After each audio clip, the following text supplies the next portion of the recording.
Hello and welcome to Petra Media. And today we're going to have a discussion, probably unpopular opinion discussion about these devices. I'm not going to get into the details of how the machines, well, how do I start this? I'm not bashing Akai.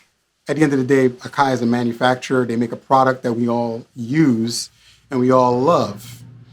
But at the same time, I feel like there is a thought process in the, I guess you could say, the production community that these are like godlike devices. They are phenomenal, and they're still my favorite thing to start in no matter what, because I love the workflow of it. I love the flexibility of it. I love all of the different things that comes with using an MPC. I recently made the conversion to the One Plus, and though I still use the 1000 and the 5000 because I love them and I love working with them, I have not experienced the vast majority of issues that people have experienced. And I think some of it are bugs, because at the end of the day, operating systems have bugs. We're going to get back to that in just a second. But I haven't experienced those things because I guess I still treat the new machines, like the old machines. I remember having a conversation with a well-known member of the MPC community. We always banter back and forth with things and go over ideas. So you know who I'm talking about. Yes, it's from that conversation we had back a couple of days ago. So that being said, he made a point when I was saying, you can only use 4 plugins on all of the MPCs. And, I haven't run into that issue that people are talking about where they run out of RAM because they can't use enough plugins. And his solution to it was to bounce it down to audio and then run it as audio, and that would solve the issue. And this conversation was being had while he was doing what he was doing on his X. And I'm running the One Plus with 8 sample tracks on the device and a myriad of plugins, like the stupid amount of effects. We're gonna jump into the session. You're gonna take a look at it in a moment. But the interesting thing about the whole conversation that struck me more, and why he and I went back and forth, was the sheer fact that we need to change our mindset on how these devices work and how to take advantage of these devices. Because the reality is they're still just computers. They're computers with not enough RAM. We've grown into a culture that's used to having much more RAM than this to do things in a DAW. And now we're going back in the box with not enough RAM to function and handle what we're asking it to do. So I'm trying out the skin on the One Plus, and I'm debating if I'm going to keep it or not. So far, I'm half in, half out on that, but that's not what we're here to talk about. As far as the memory situation goes, if I go here and I open this up, you could see that, let me see if I could zoom in for you. You could see that only 14% of the system is being used in just a steady position with everything off. And if I turn it on and get it going,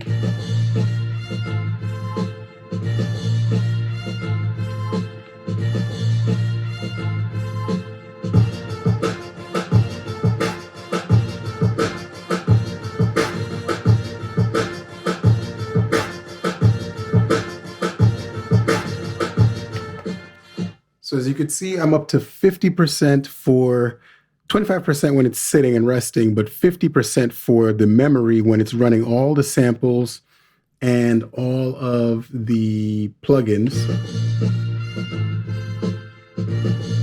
See, when it hits, when everything comes in,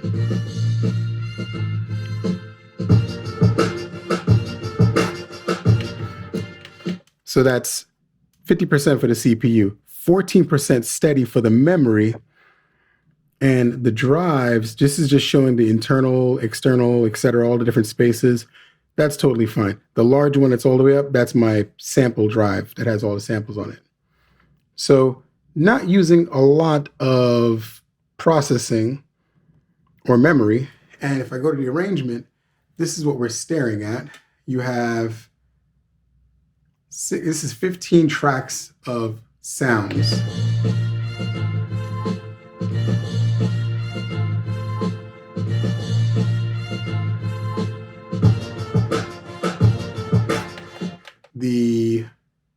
way this looks, the first 8 are the sample sounds, and the last 7 here are the instruments. And I'm really not pushing this system. Let's see if I can go here. You can see each instrument. I have hype running. I have the tube synth on 3 tracks. Selena is on another track. Selena again. Odyssey for a bass. And I think that was it. Yeah. So I think the thing is how you use your memory, how you take advantage of the storage space, how you take advantage of the RAM is going to matter more than anything else. If I go into the track mix, you can see there's even more going on, because on the main loop, I have a channel strip. On the other tracks, I have a 4-band EQ. I have a 2-band EQ on another one, 4-band EQ, 4-band EQ. I have Mother Duck on here on one of the tracks. And then over here, I'm working with the air filter on another bass, and MPC 3000 sound, and another 2-band filter.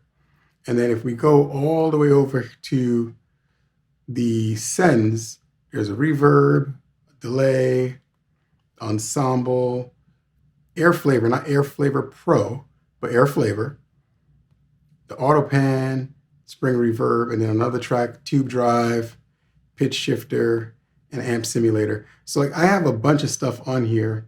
I haven't even gotten around to putting anything on the master yet. So you can already see what I'm talking about, where I think how you use the memory will determine if you have ample space to do things or not.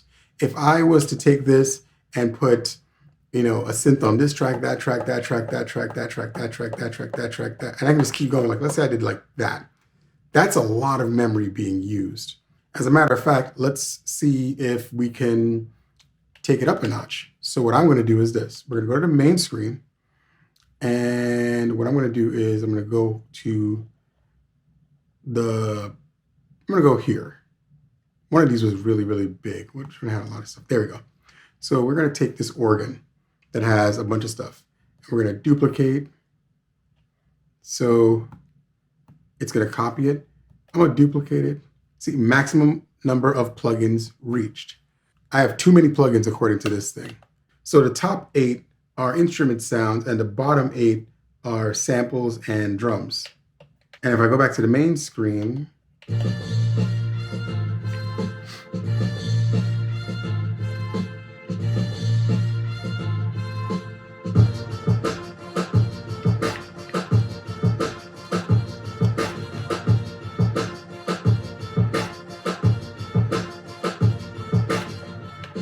I'm not really hitting it. So I think the issues people are running into when it comes to the plugin situation is they're expecting it to run like a traditional DAW, like a full-on DAW in a box, and you have to realize that it is getting there, but the memory is holding it back from going that extra mile. And I think that was something that was a little wise on Akai's side, because that actually keeps you from going over the limit and having crashing issues, because that's going to cause other problems and frustrate you even more. So I don't know. You have to weigh which way makes more sense to you. But the way I'm running it, I'm getting everything I need done, and it's a lot of stuff going on in here, and I have no issues. And I still have audio tracks that I haven't even touched. So yeah. So that's what my session looked like. And I wanted you guys to see that up front and have an idea of what I'm talking about. Like, you see how much stuff I'm running, and I'm not hitting the limit. And I'm not going to talk to the other bugs, because again, we were talking about the OS situation. The amount of processing power the machine has is more than enough to do what we're asking it to do. But the other issues outside of the RAM stuff is a little different. So we can discuss that a little bit real quick. When it comes to RAM, think about it like this. Remember, well, some of you might not remember because you ain't that old. Remember back in the late 90s, early 2000s, you had a computer with 4 gigs of RAM, and and you started hitting the RAM buffer because it was just not enough RAM to handle what you're asking. And at the same time, you also had the hard drive limitation because the hard drive, it wasn't the storage problem. It was just the hard drive wasn't fast enough. They were running like 7,200 RPMs or 5,400 RPMs. Solid state was just getting developed, and we didn't have the speeds we have today. So now we've resolved the storage problem when it comes to the hard drive, but this problem with the RAM has been solved in a laptop and desktop form, because if you really need that kind of power, just plug it into a computer and it solves the problem in seconds. But in standalone form, and I'm assuming mainly for cost reasons, Akai chose to go with 4 gigs of RAM and 2 gigs of RAM. Now, is that enough or not enough? It depends. It depends on how you're using your machine. And the reality is, although these are basically becoming DAWs in the box, to do that task, it does need more memory to really do what we're thinking a DAW does. So for any computer, that's because I'm an IT guy. I used to be an IT guy. I'm actually happy to get back into music 100%. But from an IT standpoint, to run an operating system, you need a certain amount of RAM and a certain amount of storage. The RAM on the machine is congruent to the percentage available for use for the operating system. So basically, it's not a lot of RAM being used for the operating system, depending on the machine and the device, depending on the software. So in the case of the MPC, you tend to have the fair amount of RAM available for whatever you're using it for. So that's a good thing. That's a great thing. However, when it comes to the sampling, there's this confusion about the speed of the RAM is actually not a factor when it comes to sampling audio. If you look at an MPC 60, a 2000, a 3000, 2000 XL, 4000, 5000, 1000, all those machines, all the way up to the ones we have today, the RAM speed doesn't matter. It's the storage, the amount of space. The RAM only matters for storage space, the amount of space you have available to store in memory for instant access when you hit that button for that sample. The speed of it doesn't matter. The only time you need to worry about speed is when it comes to processing. And processing matters when it comes to repitching samples, warping samples, or any other thing related to affecting the sample itself directly. That's why when you had the 2000 XL, it ran super fast as a standalone sample machine. But when you started to ask it to change the pitch or to retune the sample and whatever, it would take 5 to 30 minutes because the RAM was not fast enough to do that. For that task, that's when the speed matters, not for when you're using it. The same thing can be said for the plugins. With the type of plugins that we're asking the machine to run, you need faster RAM for that purpose. So from that perspective, that matters, but you also need more of it. And if you have more of it, you can run more things and do more things. I think that's a holdover behavior from when we all just used DAWs. When we were just using computers to do everything, we didn't think about this problem because we solved it. We added more RAM, we added more storage, and we didn't think about it. We just didn't look back. The audio interfaces got better and better and better, and we didn't think about it. So I think what we need to do with the MPCs themselves, and this is only addressing the RAM and the issues with the plugins, because I'm not hitting those problems, and I actively tried to cause those issues, and I haven't found a single one of those. I think we need to adjust our expectations on that part of it. So think of these machines as standalone devices that are primarily samplers that can do all this extra stuff, and then do it that way. I think that will start to adjust the thought process on how you do things. I don't think we should be compromising certain aspects of what we do. So when you're in need of way more power, plug the thing into the computer. Just plug it into the computer. I ran a session on my MPC 2.15 software with the One Plus, controlling it from the One Plus with the 32 gigabytes of RAM on my laptop and the 1 terabyte of storage space. And man, I went in. I mean, I had, I think, 20 tracks of just sample stuff, another 10 tracks of plugins, and for instruments. And on top of that, I had like an SSL channel strip on every single channel. I had the summing stack that I create for my drums, because I sum all of my drums to a specific bus and add extra effects to it that way, as well as all the different things that I do in affecting the instruments by groups on their individual sums. And then on top of that, I added the Native Instruments Select plugins. If you haven't dove into those plugins just yet, you're missing out. Byte is ridiculous. Byte is a great bit crusher. It does some insanely good things to it. And if you combine that with Freak, you just basically made the dirtiest sound that you're looking for, that you've been missing for most of your life and you didn't even realize it. Those two together, that's a freebie. Try that. And the other plugins in the series add so much flavor to it. So if you're not using those and you're just staying in the standalone, you're missing out on a lot.